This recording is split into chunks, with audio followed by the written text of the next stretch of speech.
We will dive into today's convo.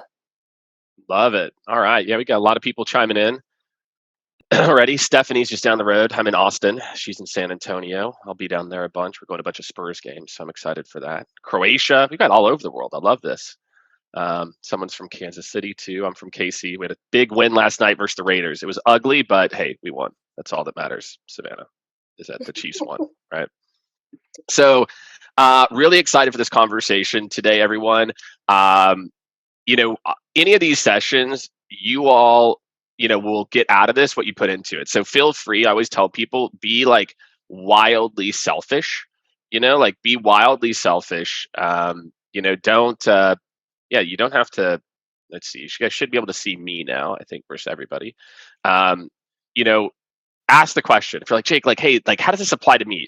What does this look like? Myself, Savannah, will be taking a look at the chat. So, we should be able to, have some cool stuff for you. So today's topic here, and I even the team put together a deck. I won't take any credit for it. They put it together, which really is a topic that's kind of near and dear to my heart right now, which is totally focused on this idea of the modern customer. And for a lot of us, we're in sales. We've got some product managers, sellers, sales development reps. We've got kind of tons of different people. There you go. We've got our first question. Just as cool. Love that. But I really want us to start to think about the way that we buy and how it's changed. And what I mean by that is everything consumer trend related tends to come to B2B at some point. And I want you to think about how our consumer buying pattern has changed in the last I could just say last 5 years, but let's say last 10 years. Let's rewind to 2012. Okay. And I want to talk about what didn't exist in 2012. You know what wasn't really a thing in 2012? LinkedIn, other than to look for jobs, right? Instagram just kicked off in 2012. I mean, it already kind of kicked off. I think that's the year they got acquired. Amazon, right? Amazon is like, yeah, maybe I go to Amazon. You probably still went to Zappos or somewhere as well too. Then they were, acquired them. So think of all these trends and these things literally 10 years ago. Now, click to buy. If this thing's not gonna show up, I just had to order some new like USB-C adapters, and I'm like, oh, I picked the one that's gonna show up in like 2 days. I'm like, nope. So I picked the one that shows up tomorrow. And the way that we buy as consumers has changed dramatically. We expect speed. We have access to information. We look at reviews. We decide who we're going to work with, etc. And the thing that we've got to start to reorientate to, and this doesn't matter if you're a CRO or if you're a frontline rep, everything I'm going to talk about today is going to be, all for you. It's going to be, you can go do this yourself. You don't need your boss to do it or your boss's boss or somebody to do it. So we're going to jump in. I'm going to talk about this idea of the customer journey and really thinking about those trends. You can't deny them. You can't deny that in our personal life, we have become accustomed to everything at the tip of our fingers, whatever the hell we want it. And on the B2B side, and some of you might be chuckling right now, like it's not quite like that. And so I'll jump in and I'll talk about kind of the sales processes today. An easy way. And by the way, all these methodologies are fine. Like there's not anything like inherently wrong with any of them. Spin, Medic, Challenger, BANT, Command of the Sale. Go ahead and drop in. I'd love to know like if your company has a methodology, like what your sales methodology is. So if some people want to drop it in the chat too, just like what are you using? Are you using one of these methodologies? The thing that's an issue, right? So Challenger, Sandler combo, solution selling. Yeah, I'm a fan of like solution MedPick, which is just variation of Medic and MedPick and MediPick. That's MediPick. That's another one. All right, any other ones? So it sounds like again we're kind of all over the board on this process. The main gap that we have is that these processes are built for how you want to sell or how we want to sell versus maybe how a customer wants to move through the journey today. Okay, so I want you to think about that. In today's world, we're so used to this behavior, frictionless, let's go, next person, versus this world of like, I don't know how you'd probably like put it properly, but this world of like, nope, put up gates, you have to go talk to someone, The person that you're going to talk to, she or he may or may not actually have the answer. So then you need to go and talk to like somebody else, as a part of it. So again, I just want you guys to think about that these methodologies are built to think about it as a sales process first, right? But the data says we're moving to more and more of a digital experience, right? You've seen these stats, right? 92% of buyers prefer a virtual sales interactions. 92%. 61 prefer engaging reps when inquiring about products with complex configuration. That's only 61. So I think 39% of people are like, nah, even if it's complex, I don't want to engage with a salesperson, right? And again, knowledge of the company, there's nothing really new there, right? So again, I want you all to really think about some of these details here, and like, is the process, is the way that we're operating today conducive to how people want to buy? So just think about that, as a part of this. Like, is that conducive to how people want to buy, right? With all these different trends and these things that are going on here. All right. There are 3 things that you can do to be successful in today's world. I'm going to talk you through them. And it's really easy. All of you can do this. Okay. Like I said, there's nothing wrong with having a sales methodology per se. The issue is when the sales methodology becomes so focused on qualification that it loses sight of the customer experience. That's where things break. And I don't know how many of you can attest to this, or how many of you can this relates to you in terms of like how often our process is meant to qualify somebody versus really have like an understanding and meet that customer where they're at, right? And that's really what I want you to think about, is in the customer journey, where are they at today? What do they want to do, etc. So yeah, Daily, I will give you an example. So I'll jump in with like maybe a couple of like examples of this. So think about like this: if a customer is coming to you, and I want you to think, I use this phrase, and I call it vetted, educated, and cold. Imagine 2 different types of customers. It used to be, here's the thing, it used to be that all customers were coming to you relatively at the same place because there wasn't that much information about you online. Like if I wanted to go research competitors, like G2 didn't really exist. Other things didn't exist. A lot of people still don't even know what G2 is. And so everyone is kind of coming in this like somewhat educated, not really educated space, right? Let's just call it like world. Today, someone might have visited G2, visited your competitor pages, had a demo with somebody else, and then kind of hears about you through the grapevine, and then comes inbound. Another person might have just done a quick Google search and came inbound.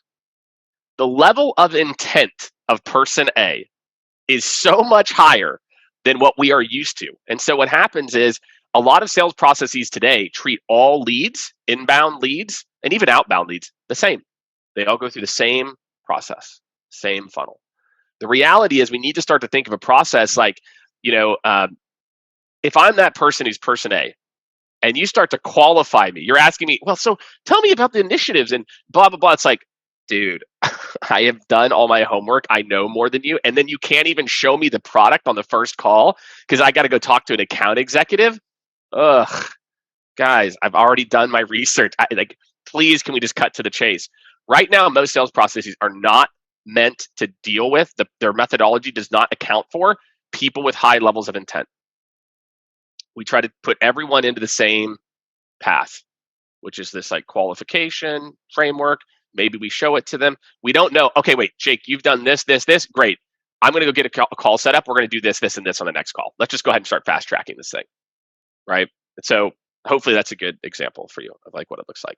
So step 1 is determine, and I'll talk more about intent here in a second, but hopefully, is it Daily? I hope that helps as a live example, just like the level of intent. So as a part of this, good, I'm glad it does. As a part of this, like determining the paths of best fit customers. Okay, how many of you can kind of raise your hands virtually, have ever taken the time to just think about this? Okay, well, if I was a customer, what would I want the process to be? If I was a customer, and I was interested in this category, whatever it is that you sell, what would be most helpful, right? There we go. It's got some people raising their hands. Um, I want you to think about that. Ever take a step back, and that's why I said, look, you don't have to be in rev ops or sales ops or senior leadership. You can do this as a frontline rep right after this conversation.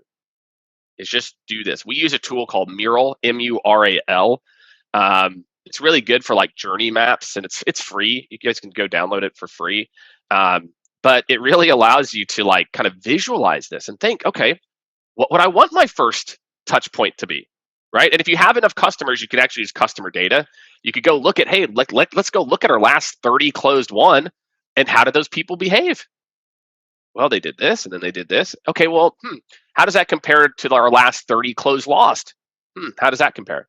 So if you have enough customer data, great. You can start to use customer data and really just kind of map it out, or like either user surveys or prospect surveys as well. Like, hey, what would you prefer, etc. But a lot of this you can do on your own. A lot of this you can just sit there and go, okay. So if I came to a company and I didn't know a lot about them, what would I want my first call to be? And I want any of you thinking about this. I want you to think about it that way, which is, would you, if you were coming to your own company and you said, hey, I'm interested in this sector, would you want to have a qualification call? Would you want to have a call where someone's like asking you a bunch of these questions, blah, blah, blah, blah, blah? Or would you want someone who can talk to you, have a conversation, go a little back and forth, give you a tease as to what the product can do, etc.? So think of those things, right? Think of the customer experience, not what you want as a salesperson. Okay, that's number one. And again, this is an exercise. You can go do this on your own. I highly encourage all of you to go do this on your own or go do it with your teams, etc. Just map this path. Okay, what's the next one? What's the next? Okay, so all right, the first call we have a conversation. They show me a little product. Well, I probably want to loop in some people for my team on the next one to make sure they like it. Okay, great. So then what should that experience feel like? Should it feel like, okay, here's a demo and we're blah, blah, blah? Or should they take some of the things from the conversation that we just had and use that in the demo? So yes, those are all things that I would think about. So that's it. Step one, go spend an hour. I promise this is going to be one of the best hours you will spend on your business versus in your business, is to just map this best fit customers. And you might say, well, Jake, I've got a couple different types. Cool. Come up with 3 or 4 different variations of this. It goes back to what I said, and I'm going to talk about intent-based discovery right now. If you you have to have different paths ready for people. So in that discovery process, and I'll talk about this concept of intent-based discovery, I need to see, okay, how educated, okay, what does this person know? What don't they know? Wow, okay, so she's already had 2 demos with our competitors, right? So again, just think of that. How much different would you treat someone who's already demoed your 2 competitors and knows their pricing, and that person just came inbound, you don't know, or someone who, again, just came inbound because they found you on a Google search? So if you're not asking questions to understand, hey, where are you at in the process? And again, some of these sales methodologies actually have some of these questions in the methodology, but the problem is most people don't use them correctly. Instead, we try to use them to qualify as opposed to like truly try to just understand, like, okay, where's this person at? Have you had a chance? Have you been vetting the space? Have you started to look at alternatives? Again, like asking questions like that. Hey, have you started to kind of vet other providers? Like, where are you at in your kind of your education process, right? And I talk about, even with cold leads, people that we set an outbound meeting with, can I send them some details ahead of the meeting to maybe get them to be slightly educated? Can I send them a customer video plus something I think is going to be super relevant based on their specific industry, right? Can I do that? I don't know, maybe you can as a part of this. So all right, someone click the link there. Trip, you dropped your link in there. Appreciate it. I was going to pull it up, but it clicked over. So think about this intent-based discovery. Okay, all think about this concept that if I don't know, we have to understand at the very beginning of the sales process and engagement, where is my customer coming from? Where are they at? Are they cold? They don't really know much. Are they educated? They've done some, or are they vetted? They've already vetted these. They've vetted us. They vetted other people. They're going to make a decision, etc. And this is where I see a lot of sales organizations struggle, is that we treat this part of the conversation like a qualification. What we should be trying to do is understand where they're at, what their needs and pains are, obviously important, but also where they're at from an intent level. And this is something that all of you can do. If you're in sales, you can literally go and start to do this right now. Like right now, you can just add a few questions to your discovery that are focused on like understanding a person's level of education on what it is. So again, intent-based discovery, this is the future. That way I can understand how to fast track or triage people. And that's really what I want to be able to do. I want to be able to quickly identify who I should fast track and get them down that path. Get them down the path to be able to work as a part of it. All right. So last but certainly not least is alignment. Okay. This is where it gets even more fun. Okay. Which is, and again, some of you are on the front line. So I want you to just think about what you can do to help with alignment. And if you're at the leadership level, I want you to really think about your alignment across orgs. So if you guys don't know, so Skaled, we're a revenue, strategy, operations, enablement firm. We do a mix of retainer-based work where we serve as like interim RevOps or interim sales leaders for companies. We do a lot of point solution product-based work where we build playbooks and overhaul people's tech stack. We've got a tech stack process as well. And so we get a chance to see every form of function and dysfunction you can imagine. We work with hundreds of companies every year, and I get a chance to kind of personally see a wide variety of options here. And I think one of the biggest issues that we've seen from a customer experience decline is a lack of alignment between groups. Marketing is KPI'd on this thing. Sales is KPI'd on net new deals. Account management's KPI'd on renewals and growth. And nobody kind of gives a what about the people on the other side because it's not aligned to their compensation or they're just not trained, right? Like I cannot tell you how many sales teams don't actually know what goes into implementing their product. They kind of know, but they're so used to just saying things like, it's just easy to get started and blah, blah, blah. And then the account management team is like, dude, what is this? Like you promised them all this stuff, et cetera. So what I want you to think about is this the concept of RevOps, is really kind of blown up in the last few years, is really just making sure like, look, we've got I can see my whole customer journey. I can see my whole experience from marketing to sales, throughout the sales process, to the implementation process, or to the handoff, to the power usage. Because really, I want you to think about this. A company's goal for a software company and for most companies is to create power users, not to create signed contracts. The customer does not care about signed contracts. They don't care. The customer cares about return. Like, what's this going to do for me? Are these guys going to make me look good? Are they going to make me look bad? If we bring these people in, right? So that's what I would kind of think about, is that this alignment. So if for you, like, let's say if you're a frontline rep, or I'll even go further back. Let's say you're a sales development rep, and look, you don't have it in. You probably get either comped off, qualified meetings and maybe a percent of a deal. I don't know. What could you do to create better alignment with your sales rep? Could you say, hey, you're on the phone to somebody, hey, look, I really enjoyed this conversation. Let me get Jonathan on our team. He is really an expert in healthcare, blah, blah, blah. And I'll give you a quick high level now on what we can do and like how we help. And then Jonathan can kind of come in with very specific use cases. I'll make sure he's prepped. I'll make sure to have walked him through kind of our conversation in details so you have an amazing experience. That costs nothing to do if you're a sales development rep. Now let's go to the sales rep. Sales reps, you need to know what goes into the implementation. You need to have alignment on the next step down so you can describe it to people as a part of this. All right, so we got a question that says, could you please spend some small suggestions on how to attract this variety of potential customers? I think what you're asking is, how do I get more like warmer people in the top of the funnel? I think that's what your question is. I'm going to come back to that one. I can definitely get into some tips and tricks. And actually, if you want, you should, if you scroll to the very top here of the chat, download, sign up, join the waitlist. It drops tomorrow, but we've got some plays in here. I'm just going to drop it. Oh, it didn't do it. Or maybe, Becca, we can just drop the link for the Modern Outbound Playbook. and then that will help you a little bit, but I'll try to come up with some other stuff. So alignment is the other thing, that each group needs to make sure that the customer feels taken care of after the deal. So between each step, the customer makes sure that they feel taken care of. That is, and again, you don't need your boss to tell you this. It's what's right for the customer. It will help you to close more deals because you'll build trust.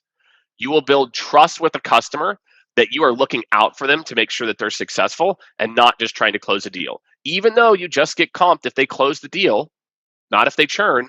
The more people you set up for success, they leave to go to another company, they come back to you, etc. So alignment. At the executive level, okay, and this is where some of you may have no control over this. So you can just focus on what you can control. Is comp plan alignment. This is one of the crazier things that I see is the comp plans could not be more not aligned to create an amazing customer experience. Right? HubSpot pioneered this idea that guess what? Sales reps, part of your commission's on renewal. Did we sign the right type of people that are going to stay with us for a few years? And so I think all of you should really think about that. That do my comp plans really align to create a fast, effective, efficient customer journey, or do I have all these really weird bottlenecks where it's like MQL, SQL, this, and then all of a sudden it's based on this KPI, and then that makes it more and more confusing for people.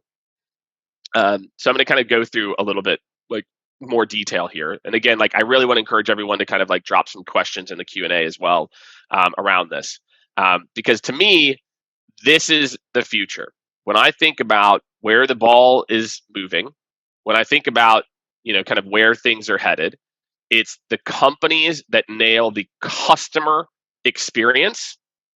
Those are the companies that are going to win. The companies that think customer first, and they're really thinking about customer first, and they're like, okay, this is what, as a customer, this is what I actually care about.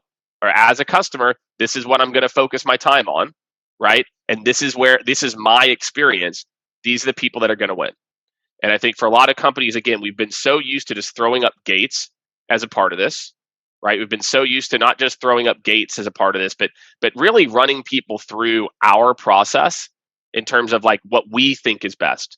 And so to just kind of like recap for all of you, and then we'll turn it over some Q&A, or we'll get you all on your way here a little early as well, is mapping your customer journey. Everyone, again, very easy process. If you have the data, fantastic, use the data. If you don't have the data, doesn't matter. Just put yourself in your customer's shoes. Okay, think about that. I'm a customer. What would I want my first interaction to look like? What would I want my second interaction to look like? And all of you fit in that value chain. You are somewhere there in that sales process for sure. So really think about, again, maybe it's a influencer in the process or a decision maker. It doesn't really matter. You might have multiple customer paths. Well, what happens if we get a decision maker? That's the first call. Okay, boom, that's this path. Okay, what if we get somebody like who's more of a user? Boom, that's this path. So just really take the time to get to know your customers and to really think about what would create an amazing experience for your customers in particular. So that to me is like, I just cannot iterate enough. It's an hour to 2 hour exercise. It is going to change the way that you think about your customer. Number 2 is intent-based discovery, right? So again, think intent-based discovery is I'm trying to diagnose the level of research and vetting that my prospect has done before we meet with them. Where are they in their journey as a part of this process? Where are they? Right? Are they early? They haven't done anything? Okay, now I need to get them to educated. Okay, they're educated. Now I need to get them to vetted, which means that there's a formal project plan. They've got budget. There's actually like a real project here. So again, I would just think about what are you doing today to understand intent of like their level of education, not just like with MedPick or some of these other ones where it's like, well, I know who the players are. I know their timeline. Timeline's a part of this for sure. But just think more so of like, how educated is this person? And that's one of the big issues I have with a lot of methodologies. There's no methodology right now that's focused on understanding where is this person in the vetting process versus like, do they have a project?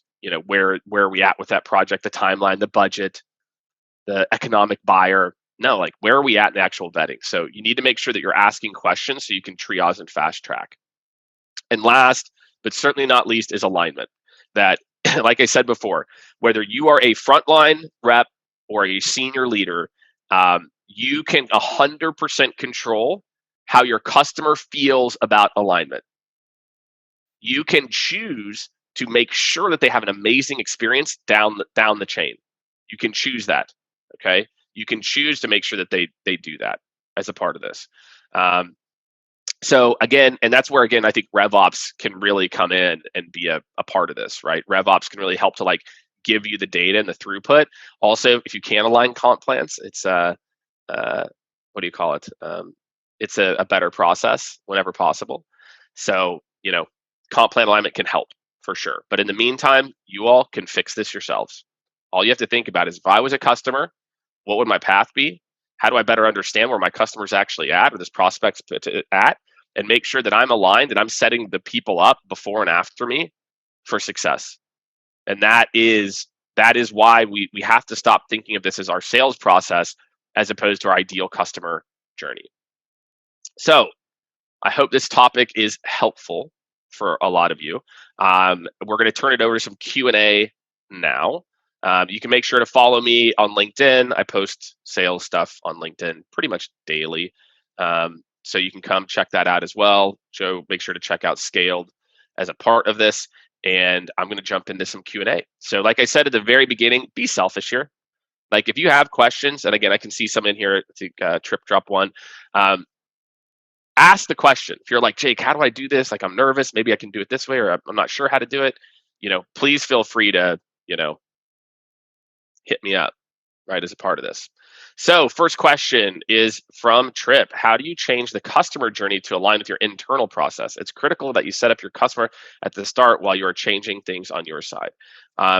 Yeah, it's a really good question. You probably have a process today that isn't that far off. That's what I would say, is that most companies that have taken the time to really document this, they have a process today, and it's probably not like completely terrible. So it's not that you have to do that. What I would do, Trip, where I would start, and this goes for everyone, right? Where I would start is where are the bottlenecks in the customer experience? What are the things that are happening? And like, what is the one thing that is happening at whatever stage it's at that is causing customers to slow down or create friction? It could be that you need to stop having your SDRs qualify inbound leads that look like this, this, and this, and those people need to go straight to an account executive. Cool, fixed, done. So yes, Bettina, exactly. Yes, exactly. How can you change your internal process to align with the customer journey? Exactly. And so if you want to identify the parts of the customer journey, go look for the bottleneck. That we've got it twisted a lot in sales. We try to fix everything. One of my favorite quotes of all time or stat is that the word priorities was invented like in the 1920s. There can be only one priority, and now then we're like, no, there's priorities. And I think bottlenecks is another one. It's like, no, there is a bottleneck. And so if I was thinking about architecting my customer journey, what I would probably, what I do is I would architect the journey that I thought was ideal. Then I would look at our process today and I'd identify the biggest point of friction. And again, I can tell you for a lot of companies, for a certain customer type that comes inbound, your sales development team should not be talking to those people. They should go straight to sales, because that customer is going to be educated. They know what they're looking for, and you need to fast track them. There's no reason to slow them down to some qualification BS. Again, and that's just a bigger issue we have at the top of the funnel. Even sales reps who do their own qualification calls. It's not a good customer experience if your goal of that call is qualification versus understanding. And it's either fit or not. It's like it's the outcome of understanding, is this person qualified or are they not qualified? So that's how I would think about that piece. And Bettina, yes. Trip, I think Bettina kind of, I guess, summarized it the way that I would too, which is like, it's okay to map your current customer or your current sales process, but start with that customer journey first, and then just see where's the disconnect. God, and again, what you've got to be able to do is take your rose-colored, rah, my product's the best glasses off, and you've got to be able to just say, like, look, let's optimize this customer experience for speed. if okay, what could we do? Forget what we've done in the past. And I think that that's an important part of this exercise is you got to be able to like suspend belief a little bit. You got to say, what would be ideal for the customer? How can I move them through faster and get them where they want to be faster? And that will get you there. All right, Jan asks, what percent would that comp plan look like? So this is a comp plan question. Here's what I would say. Whoever is the next down the value chain, so like a sales development rep. I'm a big fan, I used to not be, but now I am, of a sales development rep. Part of their compensation should be tied to deals closed, not just qualified meetings set. Why? I want them to focus on like understanding what actually is a great fit that actually will buy. Same thing with the sales reps. I firmly believe part of sales reps compensation should be it. You can really solve this one of two ways. One is like X percent of usage that the customer gets there, or if a customer churns in the first year, there's some type of clawback. I don't know what the exact percentages are. That's going to be very specific to your business.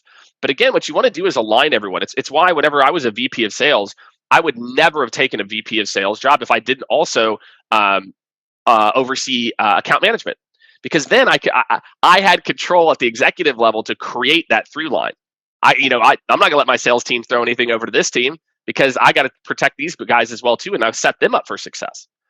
And so for me, like that was just mission critical that to be able to have that through line as a part of it. So I don't really know, percentages are going to vary, Jan, but I would just think about comp plan. How do I align people to do what's right for the customer, not just their comp plan? So there you go. All right, another question. Examples of questions to ask how educated a prospect is. Love this. So this is this idea of intent-based selling or intent-based discovery. And so yeah, I'll give you some really good ones here that you can kind of steal or borrow. The issue some sales teams have is they're terrified to bring up the competition.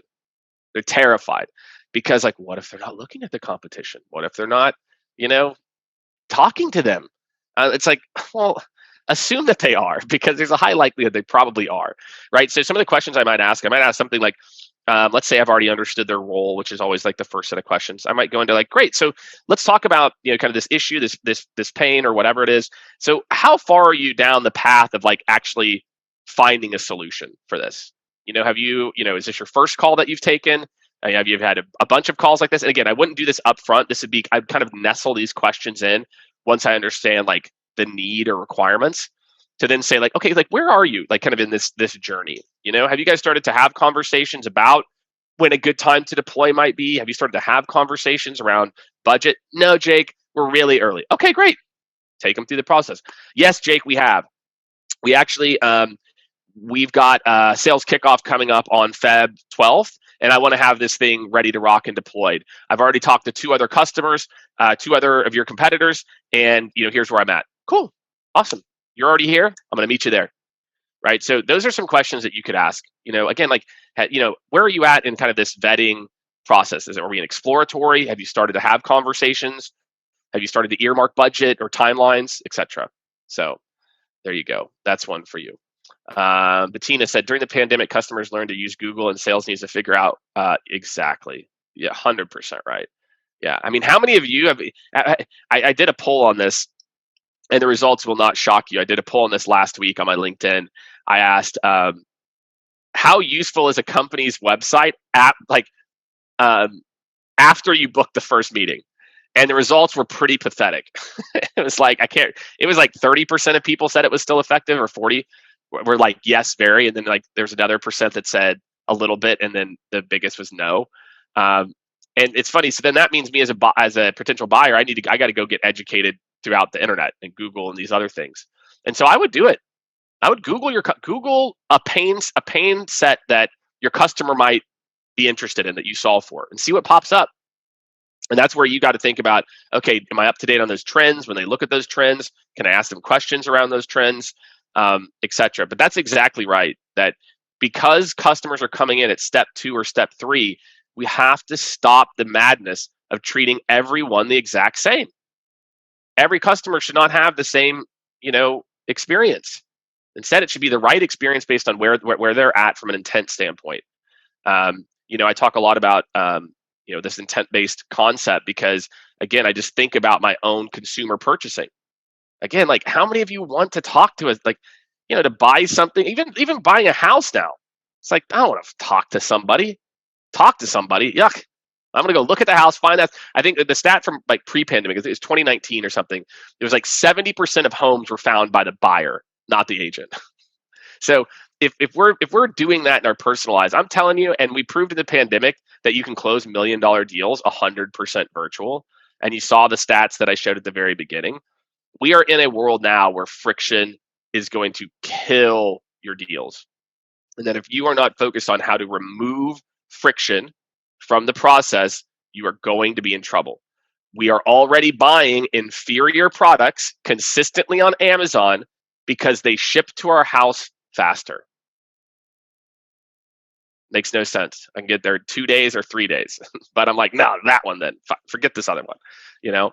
And then the other part again is that the implementation. If you're in sales, you need to know what your implementation process looks like so you can describe it accurately. That's my other kind of big hopeful takeaway for a lot of you is make sure that you know, so when a customer asks, you can say, great, let me talk to you about how we're going to partner going forward here.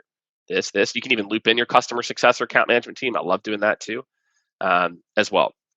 So let's see if we've got any more questions here. I'm not sure if we have any more questions. Yeah, maybe. All right. If you've got one, I'm gonna wrap up here. But if you've got any, there we go. All right. Selling consulting services, I can answer that one. The salespeople I coach get stuck in educating. Yeah, exactly. I love that. Yeah, Ellen, I call that like if the job was called information giving, you wouldn't get paid commission. That's my favorite saying. You can steal that, Ellen, which is like, guys, the job is not information giving. It's called sales. And if you just get up there and spew about a product or whatever, that's not real sales. Zach said, where do you see friction points in selling consulting services? This is a great one. And by the way, this is going to be applicable to not just consulting services, but I'd say like any professional service. When you've done projects many, many times over, you can start to see it's a yin and a yang. The good part of it is you start to see patterns. So then from there, you can start to really probably clearly identify what somebody most likely needs very quickly and give them that. The yang to that is, and the not so great part is you stop thinking about this customer specifically and where they're at in their journey. I might have 20 conversations this month with Series B, B, and later stage public, companies. And as I hear them talk, I hear that I'm like, okay, yeah, that person is like a J74, right? This person's a H62, right? Like just pattern matching. So I think that to remove friction in a professional service, you've got to get really good at the diagnosis and not trying to fit everyone into this cookie cutter. Now, it still might be 80% of the same, but you got to make sure that the 20% feels different. And so they're like, look, so here's what I heard. You're trying to do this. You want to do this. You want to be able to do this. So I think the more that you can clarify and then ask the questions like, where does this fall on the list of priorities for you? Is this a P1 where like if you don't solve this, you're not going to hit revenue numbers? Or is this a P2 because you're going to do X? So any of those techniques will work. But again, so that's what I would do. I would just say, go into each conversation fresh. You've got your knowledge here in the back of your head, but I don't try to, I come in looking to disprove all assumptions that I've made preparing. Because if I go into that mindset, I'm not trying to make someone look like, something that's worked in the past. I'm really trying to understand their situation as a part of it. So do that. Be fresh conversation, dig in, understand the priorities. Some of the intent-based questions I gave before will totally work here. Yeah. Bettina's asked for a quick, if a customer is drifting away. Yes, actually, download the Modern Outbound Playbook. It's free, so you're not going to charge. And we actually have a couple different plays in there for how to get people that ghost, to get customers, to get them back in the process. A couple of quick tips I'll give you. One is the use of scarcity. That if people feel like you're always available, it actually makes you look kind of desperate. And so one of the techniques that I've used for years is just, I'll say, hey, Bettina, apologies for the delay. I was actually out the last part of last week, but I want to make sure we keep the momentum going. What does your calendar look like for 5 minutes on Thursday at X? Right. So that's what I would do. So the scarcity, hey, apologies, I've been out of office. That removes some of the guilt from them to do it. The other is video. We find that if the touch point coming back to them is a personalized video recapping the last email, and then you toss in a little scarcity play. Hey, John, hope you're doing great. Hey, my bad. I was actually out the last half of last week, so I didn't have a chance to kind of send this over sooner. Want to make sure we keep the momentum going. Here's what I heard in our last conversation. I've got tomorrow's booked up, but let me know how your Thursday afternoon looks to do whatever. So Bettina, video works like a crazy, crazy, crazy, crazy way. Majority of company systems and processes get to sell to one market, but you sell in another. How do you show the potential value growth to them? So Zach, okay, this is an interesting. So Zach asked the question here. He just sent it to us, and it was, "What's the best way to push for change when the majority of your company's systems are geared to sell something different? How do you show the value and growth to them? How the bottlenecks are getting in the way?" Okay, Zach, this is where I don't. You can take my advice or not. This is going to be. And then I'll give you a second piece of advice that might be easier. When I would ignore whatever my company said to do, and I would align toward an ideal customer journey. Like that's what I would do. Is I would ignore it. So if I had a process map and I knew I needed to make a couple tweaks to it, I just start doing it. Chances are you're remote, Zach. So no one's gonna know anyway any different. That's what I tell. Like I was talking to a group of SDRs. I'm like, if you guys all want to be in sales, just start running a mini discovery call. Just do it. You're remote. But again, I'm maybe not the best role model for that because, that's kind of how I look at that. But that would be my first piece of advice: is just start to do it, do something different. Number two is I'd go have a very realistic conversation with my leader, and I would lay out a business proposal for him or her. Okay, and the business proposal for him or her would be like this: I would go to my boss and say, "Hey, John, I've noticed these two trends. One, when we do this, this is what I consistently hear. The other trend is whenever I see this, this is what's happening. Here's 4 exact use cases of how that's manifested. Data. Bop, bop, bop. Here's what I'd like to do. I'm going to continue to do this. I want to be able to, for let's say 50% of my calls, I want to try this play. I want to try to do this to test to see if I can get people to actually buy faster or move through the process. Over the next month, are you okay?" And I'll bring you the data, etc.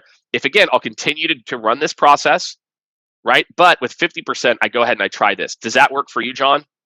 Most leaders, no, you can't. Okay, 20%. John, I'm confident this is going to have an impact. Let me do this with 20% of deals. Okay, fine.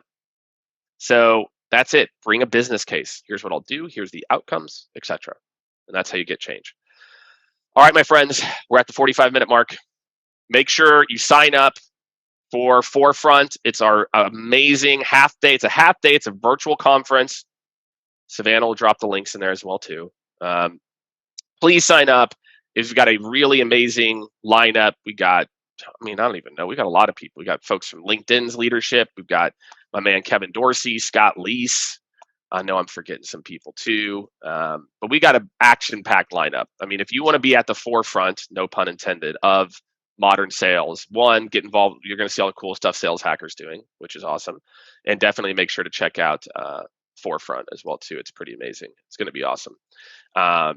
So cool. A lot of people got stuff out of the call. That's all that I want. Tactical advice. Thank you so much from Dilly Dally. Oh, so it was Dally. See, I knew that's what it was. I'm like, God, how many times, Dally, have you had to do that? My God. All right. Well, thanks, everyone. I appreciate you. Savannah, I'm going to turn it over to you for some housekeeping. Yeah. Thanks, Jake, for all your incredible insight here with us today. Thank you all for attending this awesome event and being present and engaging in the chat. It always means a lot to the speakers and me.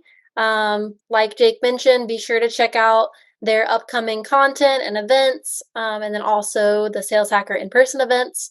We've actually got Kevin Dorsey on Sales Hacker with us doing a live sequence email teardown on Thursday, so be sure to join that. And we will see you then. Thanks, everybody. Thanks, everyone. Appreciate you.